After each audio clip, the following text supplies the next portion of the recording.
Ukraine एक तरफ रूस के बारूदी हमलों का जवाब दे रहा है तो दूसरी तरफ वो रूस के कब्जे वाले शहरों को आजाद कराने में जुटा है। इसकी शुरुआत यूक्रेन ने खेरसोन प्लान से की।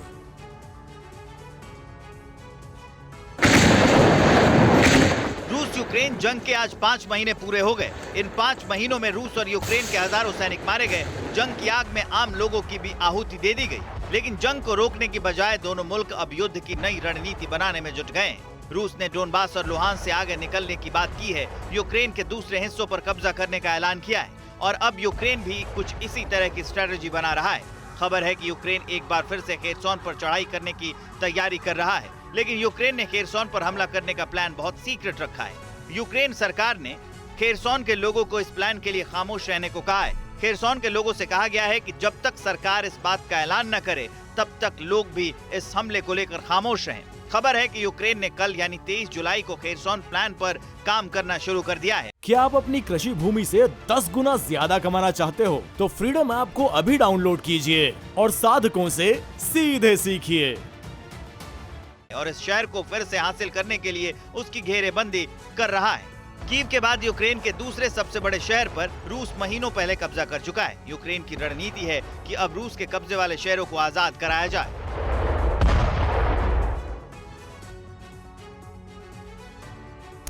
जिन देशों ने यूक्रेन को सबसे ज्यादा मदद की है उनमें ब्रिटेन काफी अहम है। ब्रिटेन के पीएम बोरिस जॉनसन ने एक बार फिर से कहा कि उनका देश आखिरी पल तक यूक्रेन का साथ देगा। बोरिस जॉनसन बतौर पीएम अब कुछ दिन के मेहमान जरूर हैं, लेकिन ब्रिटेन इस जंग में आज भी खुलकर यूक्रेन के साथ खड़ा है। वो बोरिस जॉनसन ही थे जो सबसे पहले कीव गए थे और कीव की सड़कों पर जेलेंस्की के साथ घूमते नजर आए थे। ब्रिटेन ने यूक्रेन को हर तरह की सहायता देने का वादा भी किया था। इसी वादे को आगे बढ़ाते हुए जॉनसन नॉर्थ यॉर्कशायर में यूक्रेनी सेना के साथ ट्रेनिंग करने पहुंच गए। यॉर्कशायर में यूक्रेन की सेना युद्धाभ्यास कर रही है। बोरिस जॉनसन यहाँ जंग में इस्तेमाल होने वाले घातक हथियारों पर हाथ आजमाते नजर आए। मशीन गन और एंटी टैंक रॉकेट की बारीकियां भी समझते नजर आए। बोरिस जॉनसन ने एक बार फिर दोहराया कि वो यूक्रेन के साथ खड़े हैं। उन्होंने कहा कि वो आखिरी पल तक यूक्रेन का समर्थन करते रहेंगे। बोरिस ने कहा कि उन्हें पूरी उम्मीद है कि इस जंग में यूक्रेन की ही जीत होगी।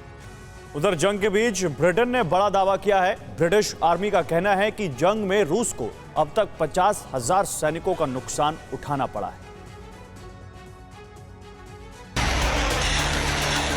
रूस और यूक्रेन के बीच जंग के 5 महीने पूरे हो गए हैं, लेकिन इसका अभी अंत या कोई समाधान होता नजर नहीं आ रहा है।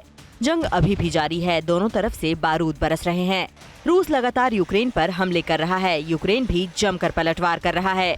5 महीने की जंग के बीच दोनों देशों की तरफ से कई दावे किए गए। यूक्रेन ने हाल ही में दावा किया था कि युद्ध में अब तक 38,000 रूसी सैनिक मारे जा चुके हैं, लेकिन अब ब्रिटेन ने उससे भी बड़ा दावा किया है। ब्रिटिश सेना के दावे के मुताबिक युद्ध में 50,000 रूसी या तो मारे गए या घायल हुए हैं।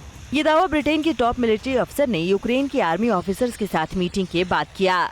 आपको बता दें कि 24 फरवरी से रूस और यूक्रेन के बीच जंग शुरू हुई थी। यूक्रेन के कई शहर इस जंग में तबाह हो गए, क्योंकि रूस दिन रात यूक्रेन के शहरों को निशाना बना रहा था, उन पर बम बरसा रहा था।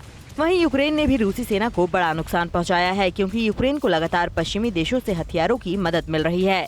इसमें अमेरिका और ब्रिटेन यूक्रेन की मदद करने वालों में सबसे आगे हैं।